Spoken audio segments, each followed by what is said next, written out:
Don pictures தயாரிப்பில் தனுஷ் இயக்கி நடிக்கும் இட்லி கடை அக்டோபர் 1 முதல் உங்கள் அபிமான திரையரங்குகளில். அதிரடி கலெக்ஷன், சரவடி செலிப்ரேஷன், தி சென்னை சில்க்ஸின் தீபாவளி கொண்டாட்டம். GT Holidays, South India's #1 travel brand. You know you are special when you're with GT Holidays. அப்போ பொண்ணுங்கள்லாம் அவளை கிண்டல் பண்ணுறாங்க, என்னடி மாப்பிள்ளை கொஞ்சம் குண்டாக இருக்காங்க. ஆமாம், அவங்க அம்மா நல்லா சமைச்சு கொழுக்க வச்சுருக்காங்கன்னு தெரியுது. ஆனால் நானெல்லாம் என்ன எனக்கு தெரியுமோ அதுதான் நான் செய்வேன். அப்புறம் என்னடா அந்த பொண்ணு இப்படி நடக்கிறா அப்படிங்கிறாங்க. நீ தானே பார்த்து கல்யாணம் பண்ணி வச்ச, நீயே சரி பண்ணிக்கோ. ஐயோ, எனக்கு இந்த நகையே சுமக்க முடியலையே, நான் அந்த தாலியை வேற சுமக்கணும் அப்படின்னு சொல்லியிருக்கான். இதுக்கு ஃபன்னுக்காக சொன்னாலா இல்லை ஜாலிக்காக சொன்னா எனக்கு எதுவுமே புரியல. இனிமேலாம் இந்த வீட்டுக்கு வர வேலையெல்லாம் வச்சுக்காத. ஒரு லாட்ஜில் ரூம் போடு, இல்லை ஒரு மேன்ஷனில் ஏதாவது. இனிமேல் வரக்கூடிய காலகட்டத்தில் ஆண்கள் கட்டாயமாக இதை கேட்கக்கூடாது. வரதட்சணையற்ற வாழ்க்கை என்னவோ அதுதான் பெஸ்ட். இப்போதான் அந்த பொண்ணுக்கு ரொம்ப ஆசை வந்து நான் சேர்ந்து வாழ வேண்டும் அப்படின்னு ஒரு மனு போடுற சார். இது நம்ம புது ட்விஸ்டாக இருக்கு.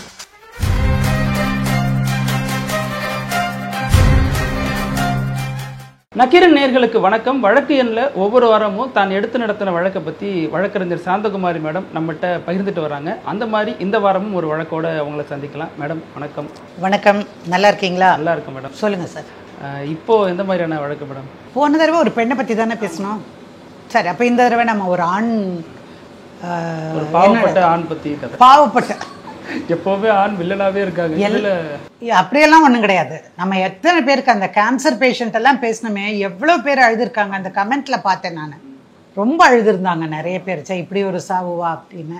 சரி, இன்னைக்கு வந்து நம்ம ஞானசேகரன் அப்படிங்கிற ஒருத்தருடைய கதையை பற்றி பேச போகிறோம்.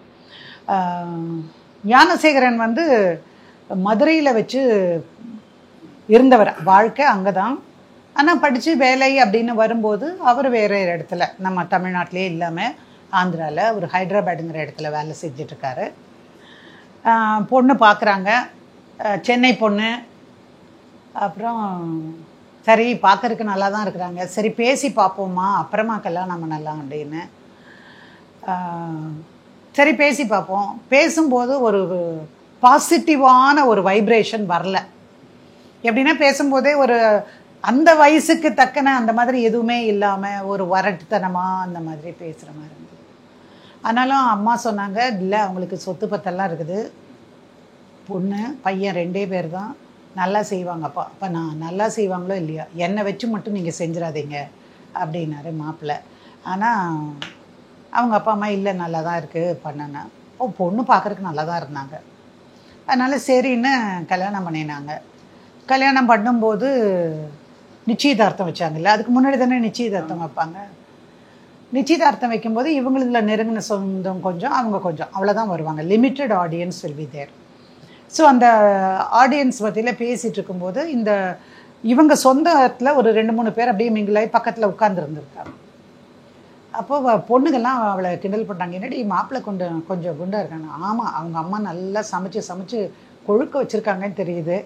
ஆனால் நானெல்லாம் என்ன எனக்கு தெரியுமோ அதுதான் நான் செய்வேன், அதுக்கு மேலாம் செய்ய முடியாது, அப்படியாவது இலக்கிட்டு இல்லையா, அதான் பார்க்குறேன் அப்படின்னு. இதை வந்து அந்த அம்மா கேட்டிருக்காங்க, சொந்தக்கார அம்மா கேட்டிருக்காங்க. இந்த அம்மா போய், என்னப்பா பொண்ணு இப்படி பேசுது அப்படின்னு சொன்ன உடனே இவனுக்குமே, ஏன்னா முதல்லையே அவனுக்கு அந்த டவுட் இருந்தது. அப்புறம் இப்போ நிச்சயம் பண்ண வேண்டாமா, முதல்ல அந்த பொண்ணுக்கு என் மேலே விருப்பம் இருக்கான்னு கேட்கலாம், ஏன்னா நான் என்னமோ குண்டா இருக்கிறேன்னு நினச்சிட்டு இருக்காளே என்னன்னு தெரியலை அப்படின்னு சொல்ல.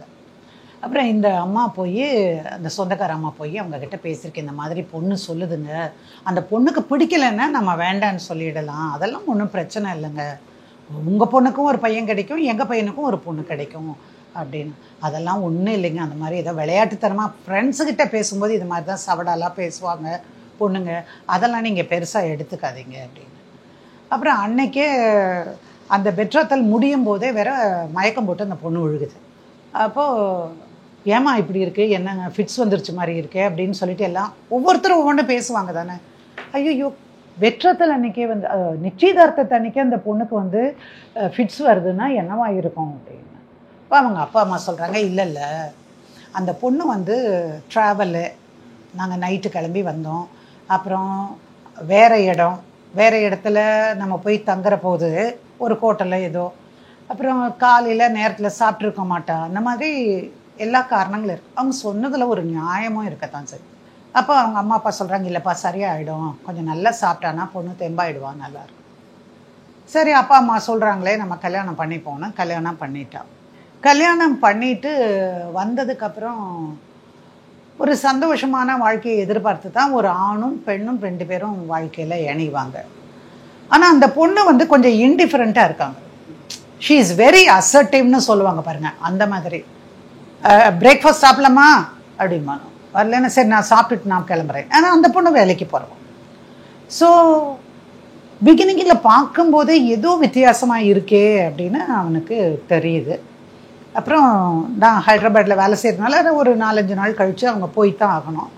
அது வரைக்கும் மாமியார் வீட்டில் இருக்காங்க. மாமியார் வீட்டில் இருக்கும்போது மாமியாரையும் மாமனாரையும் ஒரு பொருட்டாகவே பார்க்கறது இல்லை. இப்போது ஒரு தயக்கம் இருக்கும், எல்லா பெண்களுக்கும் இருக்கும். ஏன்னா யாருமே பழகிறது இல்லைல்ல, அதுக்கப்புறம் தானே பழக்கமே ஆரம்பிக்குது. அப்போ கொஞ்சம் தயக்கம் இருக்கும். அப்புறம் என்னங்கம்மா என்ன அத்தை அந்த மாதிரி ஒரு மரியாதையாக தான் எல்லாருமே பேசுவாங்க. இது டோன்ட் கேர் அப்படிங்கிற மாதிரி அந்த பொண்ணு நடந்துக்குது. அப்புறம் என்னடா அந்த பொண்ணு இப்படி நடக்கிறா அப்படிங்கிறாங்க. நீ தானே பார்த்து கல்யாணம் பண்ணி வச்ச, நீயே சரி பண்ணிக்கோ அப்படின்னு சொல்கிறாங்க. சரி அப்புறம் இது முடிச்சதுக்கப்புறமா என் மரியாதையில் எந்த இதுவும் இல்லை. அப்புறம் சமையல்லாம் நான் என்னாலலாம் அவ்வளோலாம் செய்ய முடியாது, நான் என்ன சமைக்கிறனோ அதுதான் அப்படின்னு அவர் சொல்கிறாங்க. சரி கொஞ்சம் கற்றுக்கோ எங்கள் அம்மாட்ட இருந்து, ஒன்றும் பிரச்சனை இல்லை, எனக்கு இப்போ வேலைக்கு போகணும், ஜாயின் பண்ணி ஆகணும், லீவெல்லாம் முடிஞ்சிடுச்சு. சரி அந்த தம்பி வந்து ஹைதராபாத் போயிடுறாரு. இந்த பொண்ணு என்ன பண்ணுது, 4-5 நாள் அவங்க அம்மா வீட்டில், அதாவது மாமியார் வீட்டில் இருந்துட்டு, நான் போகிறேன், நானும் வேலைக்கு போகணும்ல, உங்கள் பையன் தான் போகணுமா, நான் போக வேண்டாமா அப்படின்னு சொல்லிட்டு நான் சென்னைக்கு போகிறேன் அப்படின்னு சொல்கிறேன். ஏன்னா இவங்க ஊரே சென்னை தானே, அதனால சென்னையில் அம்மா வீட்டில் இருந்துட்டு இந்த பொண்ணு வேலைக்கு போகிறார். இந்த பையன் என்ன பண்ணுவார், ஹைதராபாத்தில் இருந்துட்டு லீவு கிடச்சதுன்னா முதல்ல வாரத்தில் ஒரு வாரத்தில் 2 நாள் வந்தார், சாட்டர்டே சண்டே. ஒரு பெரிய அட்டாச்மெண்ட் இல்லை அந்த பொண்ணுக்கு. ஓ வந்தியா வாங்க சாப்பிடுங்க அவ்வளோதான். அப்புறம் கொஞ்சம் கொஞ்சமாக குறைச்சாரு, 2 வாரத்துக்கு ஒரு தடவை வந்தார். அப்புறமா லீவ் ஒட்டு மொத்தமாக ஒரு 2 நாள் 3 நாள், நம்ம லாங் வீக்கெண்ட் சொல்லுவோம் பாருங்க, அந்த மாதிரி வரும்போது தான் வந்தார். அந்த பொண்ணுடைய வார்த்தைகள் பேச்சு எல்லாமே வித்தியாசமாக இருக்குது. கல்யாணத்தன்னைக்கு நிச்சயத்தன்னைக்கு நகையெல்லாம் அந்த பொண்ணுக்கு போட்டிருக்கிறாங்க. அப்போது கல்யாணம் இல்லை, நிச்சயத்தன்னைக்கு கல்யாணத்தன்னைக்கு அந்த பொண்ணுக்கு ஒரு பியூட்டிஷியன் வந்து பண்ணியிருக்காங்க. அந்த பியூட்டிஷியன் கூட ஒரே தகராறு பண்ணியிருக்குது இந்த விஷயம். என்னடா விஷயம்னா, அவள் ஏதோ ஆர்டிஃபிஷியல் ஜுவல்லரி போட சொல்லியிருப்பா போல். இவளுக்கே அவங்க அப்பா அம்மா ஒரு 60 பவுன் போட்டிருக்காங்க. இவன் இதெல்லாம் நகையெல்லாம் ஒன்றுமே வேண்டாம், நகைக்காகவா கல்யாணம் பண்ணுறாங்க, அதெல்லாம் இல்லை நான் போட மாட்டேன்னு சொல்லியிருக்கேன். யாரும் நகையை கேட்கவும் இல்லை. அதில் ஐயோ எனக்கு இந்த நகையே சுமக்க முடியலையே, நான் அந்த தாலியை வேற சுமக்கணும் அப்படின்னு சொல்லியிருக்கான்.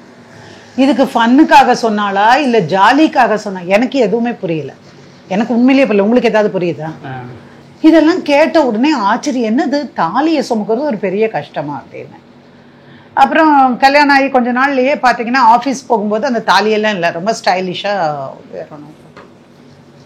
ஸோ அதுவும் வந்து ஒரு வித்தியாசமான நடவடிக்கையாக இருந்தது. சரி அப்புறம் அவனு வந்தார். சரி எப்படின்னு கல்யாணம் பண்ணிட்டோம், கொஞ்சம் கொஞ்சமாக மாறுவாங்கன்னா அவங்க அம்மாக்கிட்டையெல்லாம் கொஞ்சம் சொல்லி கொஞ்சம் அவளுக்கு கற்றுக் கொடுங்க அப்படின்னு சொல்கிறாப்புல. சரி நீ வா அங்கே வா, அங்கே வந்து நம்ம ஏதாவது ஒரு வீடு கொடுத்து நம்ம பார்த்து பண்ணிக்கலாம் அப்படின்னு. ஏன் எல்லா பொண்ணுங்களும் ஆம்பளை வீட்டுக்கு தான் போகணுமா, நீ இங்கே வந்துடுறேன், ட்ரான்ஸ்ஃபர் வாங்கிட்டு இங்கே வந்துடுறேன் அப்படின்னு. நான் வந்து மாமியார் வீட்டில் இருக்கிற மருமகன் இல்லை, அதனால் நான் வரமாட்டேன். நம்ம முதலே என்ன முடிவு பண்ணோம், நீ சொன்ன நான் ட்ரான்ஸ்ஃபர் பண்ணிட்டு வரேன்னு, இப்போ நீ எப்படி இப்படி சொல்லலாம் அப்படின்னு கேட்குறான். சரி அது பிடிக்கலை, வெளியே போயிட்டான். அவன் திரும்பவும் ஹைதராபாத் போயிட்டான். இப்படி போயிட்டு வந்துட்டு இருக்கும்போது ஒரு நாள் வந்து அவன் வந்த உடனே, அம்மா என்ன ஆகுன்னு இங்கே வந்து உட்காந்துட்டுருக்குற, இனிமேலாம் இந்த வீட்டுக்கு வர வேலையெல்லாம் வச்சுக்காத, ஒரு லாட்ஜில் ரூம் போடு, இல்லை ஒரு மேன்ஷனில் ஏதாவது நீ போய் இருந்துக்கோ, நீ 5 நாளெல்லாம் இருந்தா. இது என்ன நீங்கள் சத்திரமா சாவடியா, என்ன நினச்சிட்டு இருக்கிற நீ அப்படின்னு சொன்னோம்னா அவனுக்கு ஷாக் அடித்த மாதிரி ஆயிடுச்சு. அப்புறம் அவங்க அம்மா வந்து ஏய் நீ பேசாம இருன்னு சொல்ல. அப்போ பேசாம இருன்னு சொன்னால் மட்டும் பத்தாதுங்க, இது வரைக்கும் அவள் என்னென்ன மாதிரி எல்லாம் பேசியிருக்கா உங்களுக்கு தெரியுங்களா அப்படின்னு அவர் சொல்கிறாரு. இல்லைங்க நாங்கள் கொஞ்சம் செல்லமாக வளர்த்துட்டோம், ஒரே பொண்ணு, ரெண்டாவது அவள் எப்பவுமே வந்து செல்ஃப் மேடாக இருக்கணும்னு நினைப்பா. நகை நட்டு இதில் எல்லாம் அவளுக்கு ஆசை கிடையாது, அதெல்லாம் கிடையாது. அப்புறம் எதுக்குங்க அதெல்லாம் நீங்கள் செய்கிறீங்க? நீங்கள் அன்னைக்கே இதெல்லாம் இப்படி தான் இருப்பான்னு சொல்ல வேண்டியது தானே. ஏங்க நாங்களும் எங்கள் பொண்ணுக்கு கல்யாணம் பண்ணணும்னு நினச்சி தானே மாப்பிள்ளை பார்த்துருக்கோம், நீங்கள் இதை தப்பாக நினச்சிக்காதீங்க. சரின்னு அதுக்கப்புறமா அவர் அந்த வீட்டுக்கு வர்றதை நிறுத்திடுறார். திரும்ப கொஞ்ச நாள், சரி நீ வா, நீ அங்கே வந்து இரு, நான் வரமாட்டேன். நான் தான் கேள்விப்பட்டனே அங்கே நீ யாரையோ வச்சுட்டுருக்கிறியாமே. உண்மையிலேயே ஒரு ஆணுக்கு வந்து இந்த மாதிரியான அணுகுமுறை தப்பு. ஒரு விஷயம் எனக்கு அவ கேட்டதில் ஒரு பாயிண்ட் நீங்கள்லாம் புரிஞ்சுக்கணும்னு நான் நினைக்கிறேன். ஏன் பொண்ணு தான் ஆண் வீட்டுக்கு வரணுமா, ஆண் பெண் வீட்டுக்கு வரக்கூடாதா அப்படின்னு கேட்கறதுல ஒன்றும் தப்பு இருக்கிற மாதிரி எனக்கு தெரில. ஏன்னா இவ்வளவு காலம் பெண்கள் வந்து ஆண்கள் வீட்டுக்கு போனாங்க. நமக்கு தெரியும் மாமியார் சண்டை அல்லது வரதட்சணை கொடுமை. நான் வந்து வரலாற்றிலிருந்து நான் சொல்கிறேன். நம்ம சமூக அமைப்பில் கடந்த ஒரு 20-30 ஆண்டுகள் இல்லாட்டி 40 வருஷ காலத்துக்கு மேலேயே நீங்கள் பார்த்தீங்கன்னா இந்த வரதட்சணை கொடுமை, மாமியாரோட ஒத்து போகாமல் இருக்கிறது, நிறைய விஷயங்கள் வந்தது. அதனால தான் நம்ம ஸ்பெஷலான ப்ரொவிஷன்ஸ் ஆஃப் ஆக்ட் எல்லாம் கொண்டு வந்தோம். இப்போ டவுரி ப்ரொவிஷன் ஆக்ட் நம்ம 1960 கொண்டு வந்துட்டோம்.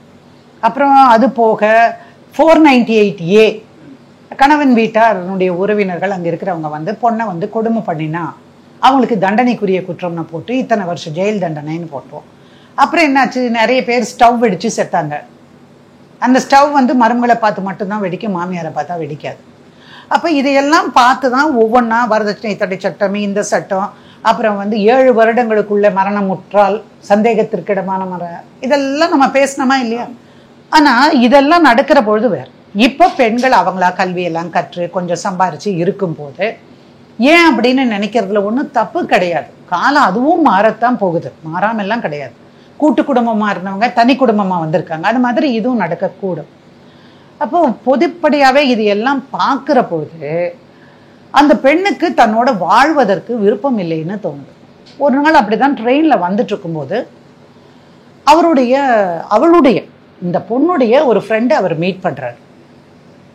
இல்லைங்க அவங்களுக்கு கல்யாணத்துலேயே எப்பவுமே விருப்பம் இல்லைங்க, அவங்க வந்து ஒரு சுதந்திரமானவங்க, எங்கள் ஆஃபீஸ்லேயே இருக்கும்போது கூட மற்றவங்கள மாதிரி எல்லாரோடையும் மிங்கிளாயெல்லாம் நான் பேச மாட்டாங்க, பட் எந்த தப்பும் இல்லைங்க அவங்கக்கிட்ட, அவங்க நினைக்கிறது நான் நினைக்கிறது சரிம்பாங்க, அவ்வளோதாங்க அப்படின்னு. இவர் என்னத்தை சொல்லுவார் அவங்கக்கிட்ட? சரின்னு வந்துட்டு அங்கேருந்து வந்ததுக்கப்புறம் அம்மா இனியெல்லாம் வந்து என்னால் இருக்க முடியாது அப்படின்னு சொல்லிட்டு ஒருத்தர் வச்சு ஒரு நோட்டீஸ் ஒன்று கொடுக்குறாரு. மதுரையிலிருந்து ஒரு வக்கீல் நோட்டீஸ் அவங்களுக்கு கொடுக்குறாரு. நோட்டீஸ் கொடுத்த உடனேயே சென்னையிலிருந்து ஒரு நோட்டீஸ் போகுது. பெண் வீட்டார் தரப்பில் இருந்து ஒரு பெரிய வக்கீலை வச்சு நோட்டீஸ் அனுப்புகிறாங்க. நீ வந்து வரதட்சணை கேட்ட, நீ 100 பவுன் உங்கள் அம்மா டிமாண்ட் பண்ணாங்க, அப்புறம் பேரம் பேசி தான் 60 பவுனுக்கு உங்கள் அப்பா அம்மா ஒத்துக்கிட்டாங்க, நீ அதனால தான் கோவப்பட்டு அநியாயத்துக்கு ஃபிட்ஸ் வந்தான்னு வந்து அப்போவே பழி போட ஆரம்பித்த, அதனால் நீ வந்து என் பொண்ணை அந்த பொண்ணை நான் கவனிக்கலை, அவள் சமைக்க தெரியாது இப்படியெல்லாம் சொல்லவே இல்லை, என்ன வளைச்சி போடுறியானெல்லாம் கேட்கல, இந்த மாதிரி எல்லாத்தையும் இல்லை இல்லை இல்லைன்னு போட்டு நீ வந்த கொடுமையெல்லாம் இப்போ நீ வந்து அந்த பொண்ணை கூட்டிகிட்டு போய் நீ வாழணும், அப்படி வாழலைன்னா நான் 15 நாள் இந்த நோட்டீஸில் வெயிட்டிங் டைம் எடுத்துருக்குறோம், 15 நாளைக்குள்ளர நீ இதெல்லாம் சரி பண்ணி அந்த பொண்ணை வந்து கூப்பிட்டுட்டு போய் சமாதானமாக வாழலைன்னா உன் பேரில் டவுரி ப்ரொஹிபிஷன் ஆக்டில் கேஸை போடுவேன், அப்புறம் டொமஸ்டிக் வயலன்ஸில் உன்னை உள்ளே தள்ளுவேன், என்ன அதுக்கான எல்லா நடவடிக்கைகளையும் எடுப்போங்கிறதையும், அது மட்டும் இல்லாமல் கல்யாணத்துக்கு செலவு செஞ்ச தொகையெல்லாம் நாங்கள் வாங்கிடுவோம். 15 லட்சம் அதில் போடுறாங்க, 15 லட்சம் கல்யாணத்துக்கு செலவு செஞ்சுருக்காங்க. அப்போ தான் வராங்க, ஓ இது சென்னையிலிருந்து ஒரு பெரிய வக்கீல் வச்சுருக்காங்க, அதனால அதே சென்னையிலிருந்து நம்ம ஒரு வக்கீலை வைப்போம்னு சொல்லி தான் வந்து என்கிட்ட வந்து பேசுகிறாங்க. 2 நோட்டீஸையும் நான் படிக்கிறேன், நீங்கள் அவங்க கொடுத்த நோட்டீஸையும் இதையும் படிக்கிறேன். நீங்கள் மதுரையிலேயே கூட ஃபைல் பண்ணலாம் என்ன வழக்கானாலும், ஏன்னா கல்யாணம் அங்கே இருக்குது. ஆனால் பொண்ணோட வீடு எங்கே இருக்கா, பொண்ணு எங்கே இருக்கா, சென்னையில் இருக்கா. சென்னையில் வந்து மதுரையில் போட்டால் கூட டிரான்ஸ்ஃபர் பண்ண முடியும், வேறெவர் த உமன் ரிசைட்ஸ்ன்னு அப்போவே கான்செப்ட் வந்துடுச்சு. அதனால எங்கே பெண் வாழ்கிறாளோ அவள் வேலையும் இங்கே செய்வதால் இங்கே போட சொல்லவும் கொடுங்க, உங்கள் ஆப்ஷன். பட் இதுக்கு வந்து பதில் வந்திருக்கிறதுக்கு அப்புறமா இனி ஒரு ரிப்ளை நோட்டீஸ் எல்லாம் போடாதீங்க. முதல்ல மதுரையில் போட்டாலும் சரி, சென்னையில் போட்டாலும் சரி, இம்மீடியட்டாக உங்கள் தரப்பில் என்ன வழக்கு போடணும்னு நினைக்கிறீங்களோ பண்ணுங்க. சார் உங்களுக்கு என்ன சார் வேணும்? நீங்கள் சேர்ந்து வாழணும்னு நினைக்கிறீங்களா? மேடம், நான் சேர்ந்து வாழ்றதை விட நான் தற்கொலை பண்ணி செத்து போயிடுவேன் மேடம். சார் என்ன சார் பேச்சு பேசுகிறீங்க? இந்த தற்கொலைங்கிற வார்த்தையெல்லாம் தேவையே இல்லாது. ஒத்து வந்தால் வாழறோம், வரலையா சட்ட ரீதியாக பிரிந்து கொள்வது உத்தமமானது. அதனால் வழி இருக்குது, என்ன பண்ண முடியும்? சரி, அவங்க நிறைய விஷயங்கள் எல்லாம் சொல்லி, இப்போ நான் உங்ககிட்ட கொஞ்சம் நேரத்துக்கு முன்னாடி சொன்னேன் பாருங்க, அதெல்லாம் அவங்க தரப்பு வாதங்களாக என்கிட்ட வந்து சொல்கிறாங்க. இதில் அந்த அம்மா வருது, அந்த உறவுக்கார அம்மா வந்தது பாருங்க, நல்லா வந்து சாப்பிட வச்சு கொழுக்க வச்சுருக்காங்க. எனக்கு என்ன தெரியுமோ அதுதான் போவேன், அவனை அப்படி தான் இழைக்க வைப்பேன்னு சொன்னது, மயக்கம் போட்டு விழுந்தது. அந்த அம்மா இல்லை மேடம், ஃபிட்ஸ் வந்து கை காலெலாம் இழுத்து, இதெல்லாம் சொல்கிறதுக்கு அவங்க ஒரு எவிடன்ஸை கிரியேட் பண்ணுறாங்க. இதில் ஒரு விஷயம் நம்ம சொல்லக்கூடியது என்னென்னா, ஃபிட்ஸ் வர்றதுனால ஒருத்தருக்கு டைவர்ஸ் கொடுக்கலாமான்னு கேட்டால் கிடையாது. Epilepsy is not a ground. முதல்ல அது எபிலெப்சியானே கன்ஃபார்ம் ஆகலை. ஆனால் ஆண்களுக்கு ஒரு விஷயம் சொல்லணும் சார். எதுக்காக சார் இந்த நகையை வாங்குறீங்க? எதுக்காக நீங்கள் நகையை வாங்குறீங்க? ஏன்னு கேட்டால், நாங்கள் வந்து ஒரு கேஸை போடுறோம், இது எல்லாம் சொல்லி கேஸை போடுறோம். இப்போ நான் முதல்ல சொன்ன அத்தனை விஷயத்தையும் அடிப்படையில், இப்படி பேசினா, இந்த மாதிரி நடந்துட்டா, நீ என் வீட்டுக்கு வராத, இது என்ன லாட்ஜா, இதெல்லாம் சொல்கிறாங்க. என்னோட தாம்பத்திய உறவு கொண்டு வாழ மறுக்கிறாங்க, நான் உன்னை உள்ளே தள்ளிடுவேங்கிறாங்க. இனிமேல் எனக்கு வந்து என்ன பண்ணுறதுன்னு தெரியல. அது மட்டும் இல்லாமல் நோட்டீஸ் அனுப்புன கொஞ்ச நாள்லேயே நகையெல்லாம் கொடுக்கணும்னு சொல்கிறாங்க. அதனால் 11/3/2000 சில்லறையில் அவங்க எல்லா நகையும் வந்து வாங்கிட்டு போயிட்டாங்க. இப்போ எங்களுக்குள்ளே எந்த உறவும் கிடையாது, நான் தனியாக இருக்கேன், அவங்க தனியாக இருக்காங்க. இதெல்லாம் சொல்லிட்டு marriage has broken down irretrievably. இந்த காரணங்களுக்காக எனக்கு நடந்த குரூயல்ட்டியில் நான் வந்து டைவர்ஸ் போடுறேன் அப்படின்னு சொல்லி அந்த மாதிரி ஒரு வழக்கை நாங்கள் இங்கே தாக்கல் செய்கிறோம். கணவனின் சார்பாக ஒரு வக்கீலுங்கிற முறையில் அதை நாங்கள் தாக்கல் செய்கிறோம். உடனே அந்த பொண்ணு அதுக்கு ஒரு பதில் அனுப்புனாங்க பாருங்க, ஒரு வக்கீலம்மா, நீ டவுரி கேட்ட, நீ வந்து இந்த மாதிரி மிரட்டின, 100 பவுன் கொடுக்கணும்னு, கையில் 10 லட்சம் கேட்ட, அப்புறம் பார்கெயின் பண்ணதுக்கப்புறம் 2 லட்சம் கொடுத்தாங்க. 2 லட்சம் எதுக்கு கொடுக்குறாங்க? சூட்டு தைச்சுக்கணும்.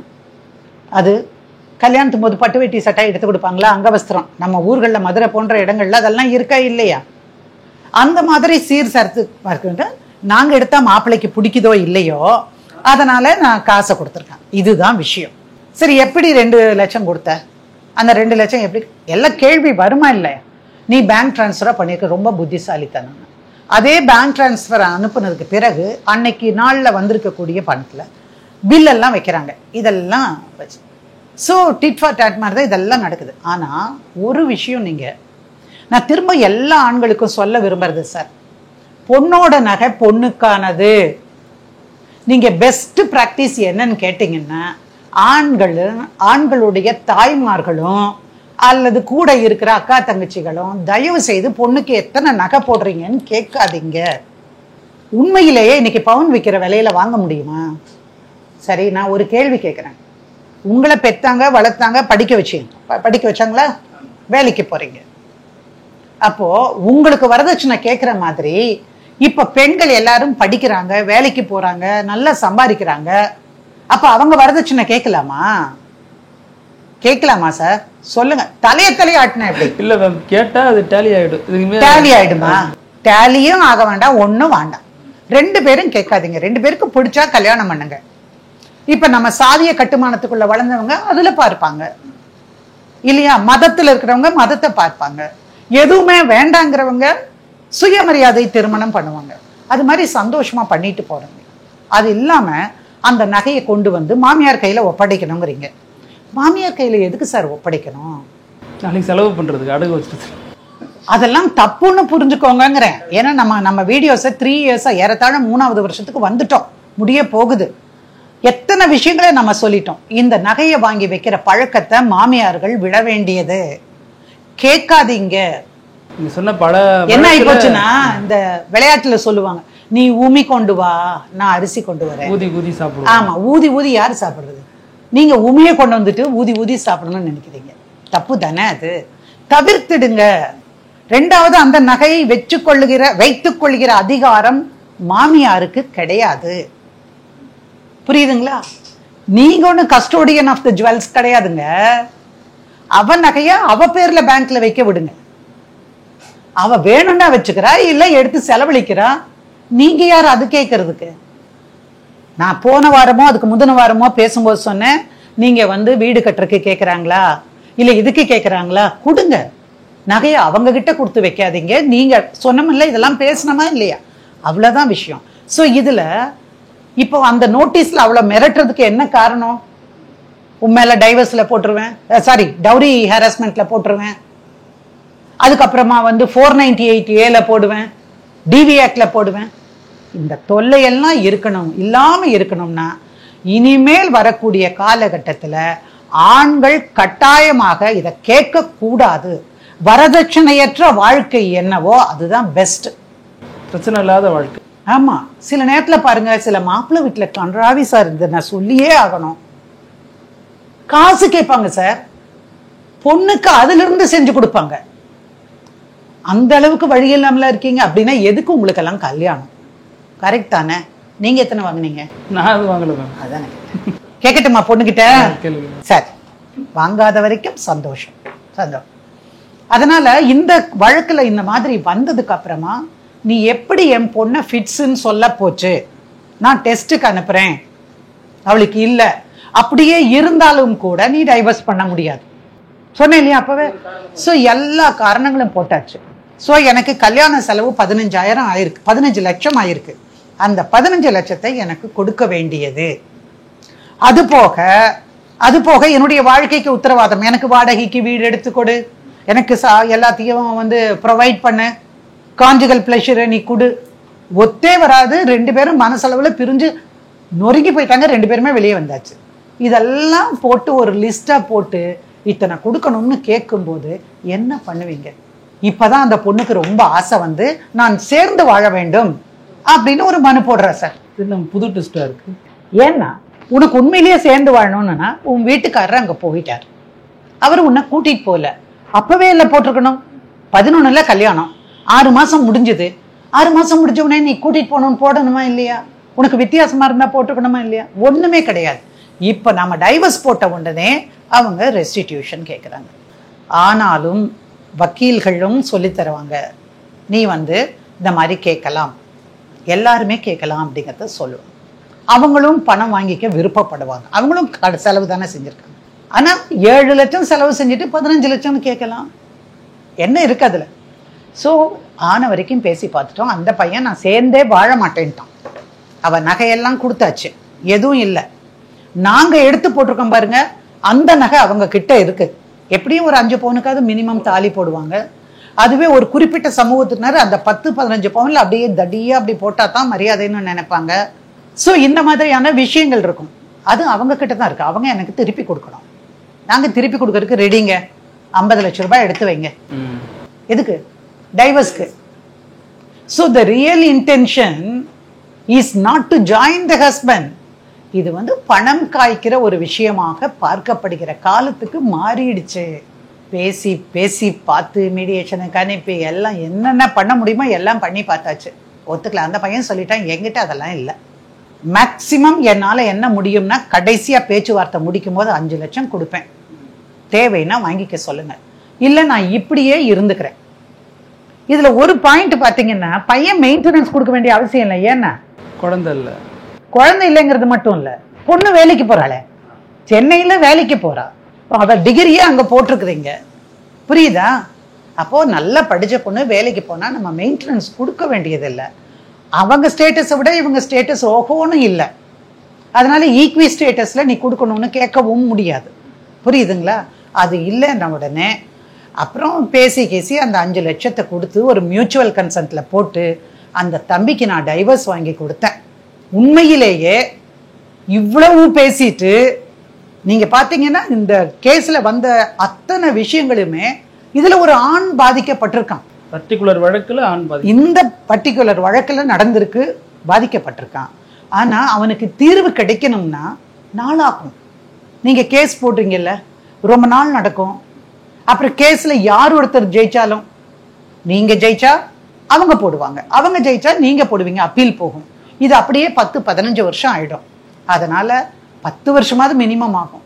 அதனால இந்த விஷயத்திலிருந்து ஒரு மாற்றத்தை கொண்டு வரணும்னா, நீங்க விடுபடணும்னா, இந்த செயின்ஸ்ல இருந்து வெளியே வரணும்னா கட்டாயமா இந்த மாதிரி ஏதாவது பெர்மனன்ட் அலிமனின்னு கொடுத்து தான் நம்ம செய்ய வேண்டி இருக்கு. அந்த அடிப்படையில் தான் இந்த 5 லட்சம் கொடுத்தாரு. அவர் அன்னைக்கு ஹைதராபாத் போனவர் தான் திரும்பி சென்னை பக்கமே நான் கால் வைக்க மாட்டேன்னு என்கிட்ட சொல்லிட்டு போனார். சென்னை பக்கம் இருக்கிறவங்க எல்லாம் நான் அப்படியா இருக்காங்க? இல்லை சார், இதுதான் நான் விஷயம் சொல்லக்கூடியது. நீங்க சொல்ற மாதிரி குடும்பத்துல பொன்னகைக்கு ஆசைப்பட்டோம்னா புன்னகை போயிடும் அப்படிங்கறதா இந்த அது நான் சொல்லல, நீங்க சொன்னது இந்த வழக்குல ரொம்ப அழகா சொல்லியிருக்கீங்க. பொன் நகைக்கு ஆசைப்பட்டால் புன்னகை போய்விடும். யாருக்கு சொல்றீங்க சார்? அந்த யாரு பொன்னகைக்கு ஆசைப்படுறாங்களோ அவங்களுக்கு. இல்ல நான் சொல்றேன், ஆண்களுக்கு சொல்றேன். ஆண்கள் வீட்டாருக்கு சொல்றேன். பெண்கள் வாங்கி சம்பாரிச்சு இதை வாங்கி வச்சுட்டா என்ன பண்ண போறாங்க? நாளைக்கு நீங்க கேட்கும் போது உங்களுக்கு உதவி செய்வாங்க.